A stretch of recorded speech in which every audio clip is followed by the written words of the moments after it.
All right, Basement Gourmet. We're going to do one of my favorite, I guess, Italian-style comfort foods is what I'll call it. Just a good family-style lasagna. Full of Italian meats, sauces, and cheesy goodness. It's one of my favorites. Really simple. So let's get started on a simple Italian meat lasagna. And for the ingredients for this lasagna, you're going to need 1 pound ground beef, and there's the seasonings we're going to add to that. Also need 1 pound of Italian sausage. We got 12 lasagna noodles, and that's for a half-size hotel pan. Now we got 4 cups of our Basement Gourmet tomato sauce. You can hit up the recipe on the channel for that one, or you could use a jarred sauce if you want to make it really, really easy. We have 1 container of ricotta cheese, 1 container of shredded Parmesan, and there we got some shredded cheese. That is 8 ounces of mozzarella and 8 ounces of provolone. Okay, so first up, let's get our sauce on some heat and get that simmered up real nice since it is frozen. And we're doing a voiceover again. The fans are really loud, so you don't want to listen to that. So let me know in the comments what you guys think of voiceovers. First up, our Italian sausage. We're going to get that in a pan. Break it up real good. Break that up real good. Get her browned up real nice. We want to strain off all the grease. Don't want a greasy lasagna. So once that's browned up, we'll go ahead and run that through a strainer. I even like to take my spoon and give it a little press. Get all that grease out of there. Next up, our ground beef. Same as the sausage. Break it up thoroughly. Give it a good browning. Get all the moisture cooked off. Strain off the fat. Once that's strained off, we'll go right back in the pan. Get her on some low heat. And we're going to add our Italian seasonings at that point.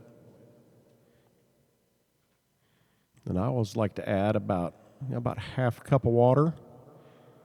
With the garlic powder and onion powder, it can tend to clump up on you.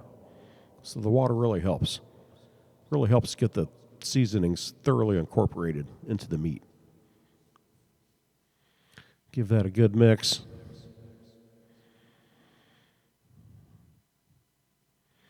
Turn that heat up just a touch, and we want to simmer that up for, just as long to cook off all the moisture that we added, the half a cup of water.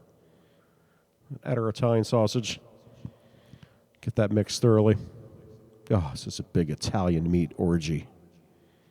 Looks delicious. And once that's mixed good, go ahead and put her on a sheet pan on standby. And get some lasagna noodles cooked up. Big pan of boiling water. And I like normal lasagna noodles. I don't like the oven ready.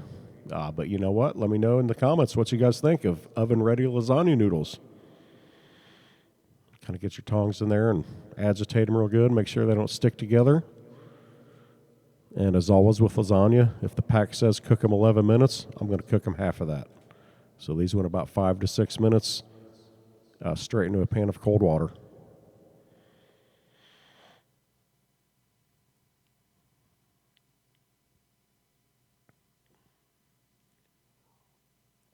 Okay, time to assemble. So first up, a little base layer of sauce, good ladleful. Spread that out real evenly. And I do 3 noodles per layer. Let's get those in. Yeah, look at that. Yeah, that's what happens when you buy Kroger brand lasagna noodles. Anyways, I like Barilla. That's my favorite. But let me know in the comments what you guys think. What's your favorite brand of lasagna noodle? 3 noodles. It could be tempting to do 4. You can see there's a good gap in between them, but once these noodles cook all the way through, they're going to expand, and it's going to fill this pan out just right. So we're going to go with a little more sauce.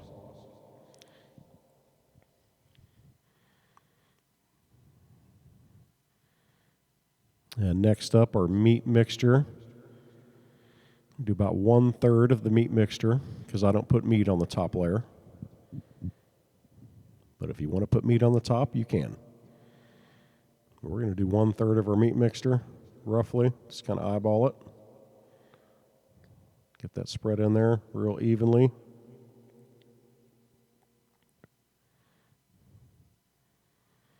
We're going to go with a little Parmesan cheese.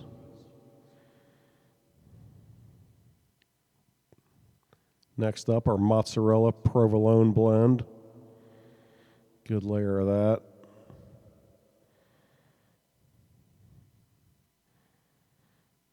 And then next up, our ricotta. I just take a spoon and kind of do small little dollops all over. And repeat the process. Noodles. I mean, look at that thing. It looks like a dog chewed on it. Got a little more sauce. Meat.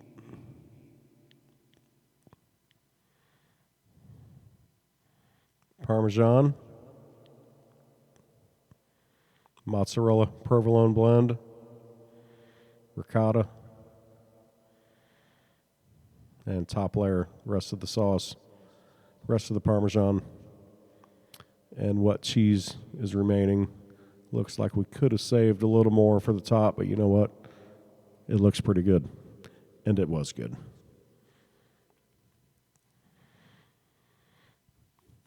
So after that, get our oven turned on 350. And we want to cover this real tight with aluminum foil. And at this point, if you want to put this in the fridge and cook it tomorrow or a couple days from now, you can. But just remember, if you refrigerate it and you don't let it sit out for an hour or so, it's going to take a little longer to cook. Because this stuff's here, it's pretty much room temperature. We just cooked everything, so it's still it's pretty warm. So 1 hour is going to be good. But if you want to refrigerate it, you can. Just remember, it's going to take longer to cook. But we just want to get that covered real tight. I even did 2 layers of foil because that foil is really kind of thin. It was kind of tearing on me. 350 degrees, convection bake, 1 hour. Pull that out and don't even think about touching it for 15 to 20 minutes. As you can see, the noodles expanded, filled the pan out perfectly. And then we cut after 15 to 20 minutes, and I like to go right down between the noodles for my first cut. You could get 12, good-sized portions, or if you want big portions, 9 works pretty good with this. And I went with 9 because I wanted a big portion. But if you want to do smaller, you could get 12 out of this. And that first slice is always a little tricky, but if you let it set up for 20 minutes or so, it usually comes out pretty good. I like to top it with a little fresh basil, a little more fresh grated Parmesan. That's completely optional. All right, and there you have it. A super simple, delicious Italian meat lasagna. Basement Gourmet.